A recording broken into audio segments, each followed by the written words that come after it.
I learned that these good people, to make topographic confusion worse confounded, called a river by one name when you were going up it, and by another when you were coming down, just as you called the Thames the London when you were going up, and the Greenwich when you were coming down.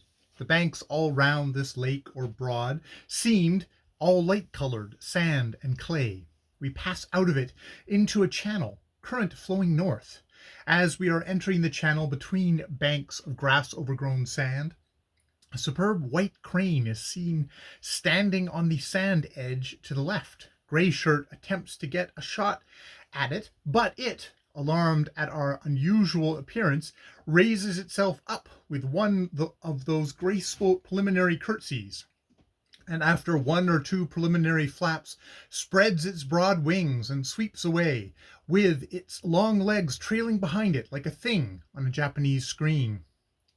The river into which we ran zigzags about, and then takes a course south-southeast.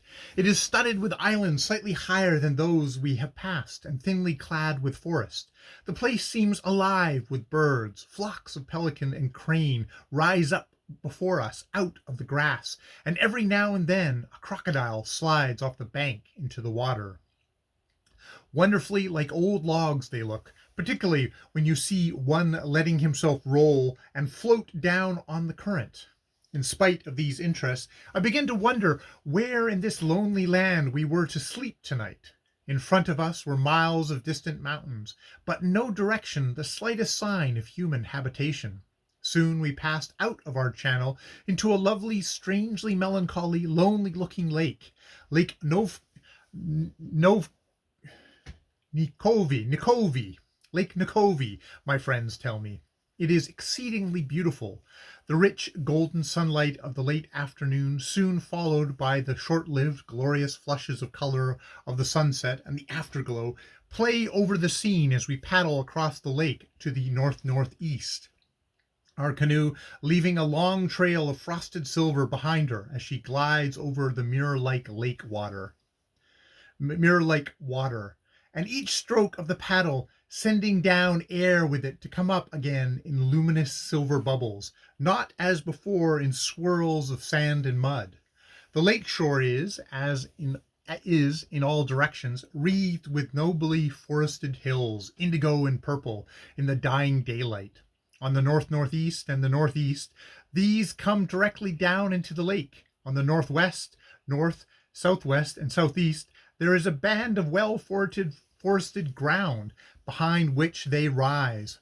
In the north and northeastern part of the lake, several exceedingly beautiful wooded islands show, with gray rocky beaches and dwarf cliffs. Sign of human habitation at first there was none, and in spite of its beauty, there was something which I almost was going to say was repulsive. The men evidently felt the same as I did. Had anyone told me that the air that lay on the lake was poison, or that in amongst its forests lay some path to regions of utter death, I should have said, "It looks like that." But no one said anything, and we only looked round uneasily until the comfortable-soled Singlet made the unfortunate observation that he smelt blood. We all called him an utter fool to relieve our minds, and made our way towards the second island. When we got near enough to see its details, a large village showed among the trees on its summit, and a steep dwarf cliff overgrown with trees and creeping plants came down to a small beach covered with large water-washed gray stones. There was evidently some kind of row going on in that village that took a lot of shouting too. We made straight for the beach and drove our canoe among its outlying rocks, and then each of my men stowed his paddle quickly, slung on his ammunition bag, and picked up his ready-loaded gun, sliding the skin sheath off the lock. Pagan got out onto the stones alongside the canoe just as the inhabitants became aware of our arrival, and, abandoning what I hope was a mass meeting to remonstrate with the local authorities on the insanitary state of the town, came, a brown mass of naked humanity, down the steep cliff path to attend to us, whom they evidently regarded as imperial interest. Things did not look restful, nor these fans personally pleasant. Every man among them, no women showed, was armed with a gun, and they loosened their shovel-shaped knives in their sheaths as they came, evidently regarding a fight quite as imminent as we did. They drew up about 20 paces from us in silence. Pagan and Greyshirt, who had joined him, held out their unembarrassed hands and shouted out the name of the fan man they had said that they were friendly with. Kiva Kiva. The fans stood still and talked angrily amongst themselves for some minutes, and then Silent said to me, "It would be bad palaver if no Kiva lives for this place," in a tone that conveyed to me the idea he thought this unpleasant contingency was almost a certainty. The passenger exhibited unmistakable symptoms of wishing he had come by another boat. I got up from my seat in the bottom of the canoe and leisurely strolled ashore, saying to the line of angry faces, "Moblani," in an unconcerned way, although I well knew it was etiquette for them to salute first. They grunted, but did not commit themselves further. A minute after they parted to allow a fine-looking middle-aged man, naked save for a twist of dirty cloth around his loins and a bunch of leopard and wildcat tails hung from his shoulder by a strip of leopard skins, to come forward. Pagan went for him with a rush, as if he were going to clasp him to his ample bosom, but holding his hands just off from touching the fan's shoulder in the usual way, while he said in fan, "Don't you know me, my beloved Kiva? Surely you have not forgotten your old friend."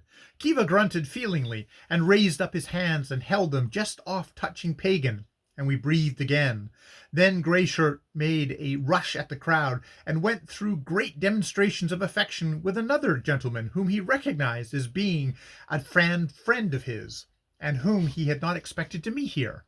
I looked round to see if there were not any fan from Upper Ogway whom I knew to go for, but could not see one that I could on the strength of previous acquaintance, and on their individual merits I did not feel inclined to do even this fashionable imitation embrace. Indeed, I must say that never, even in a picture book, have I seen such a set of wild, wicked-looking savages as those we faced this night, and with whom it was touch and go for 20 of the longest minutes I have ever lived. Whether we fought for our lives, I was going to say, but it would not have been even for that, but merely for the price of them.